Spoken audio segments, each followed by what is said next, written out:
વલસાડમાં લગ્નની ખુશીઓ માતમમાં ફેરવાઈ, ટેમ્પો પલટી જતા ગંભીર અકસ્માત। વલસાડ જિલ્લાના કપરાડા અસ્ટોલ ગામે લગ્નની ખરીદી કરવા નીકળેલા એક પરિવારને કાળમુખો અકસ્માત નડ્યો છે। એક પરિવારના સભ્યોથી ભરેલો ટેમ્પો પલટી જતા લગ્નનો ઉત્સાહ પળવારમાં આક્રંદમાં ફેલાઈ ગયો છે। ત્યારે વિગત અનુસાર કપરાડાના અસ્ટોલ ગામે રહેતો એક પરિવાર પોતાના ઘરે યોજનાર લગ્ન પ્રસંગની ખરીદી કરવા માટે નીકળ્યો હતો। આખો પરિવાર એક ટેમ્પોમાં સવાર થઈને જઈ રહ્યો હતો, જેમાં અંદાજે 25 જેટલા લોકો સવાર હતા। જ્યારે આ ટેમ્પો અસ્ટોલ ગામના કાસ્ટુનિયા ફળિયા નજીકથી પસાર થઈ રહ્યો હતો, ત્યારે ચાલકે સ્ટીયરિંગ પરનો કાબુ ગુમાવતા ટેમ્પો ધડાકાભેર પલટી મારી ગયો હતો।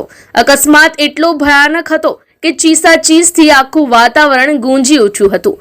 લગ્ન પ્રસંગની ખરીદી કરવા જઈ રહેલા એક જ કુટુંબના સભ્યો અકસ્માતનો ભોગ બનતા સમગ્ર પંથકમાં ચકચાર મચી ગઈ છે। આ દુર્ઘટનામાં 5 થી વધુ લોકોને ગંભીર ઈજાઓ પહોંચી છે। ઘટના બનતા જ સ્થાનિક લોકો મદદ માટે દોડી આવ્યા હતા અને ઈજાગ્રસ્તોને તાત્કાલિક સારવાર અર્થે વલસાડની સિવિલ હોસ્પિટલ ખસેડવામાં આવ્યા છે।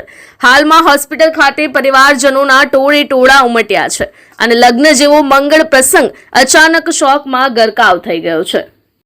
અમારી લાઈવ ન્યૂઝ 24 ચેનલને સબસ્ક્રાઇબ કરો,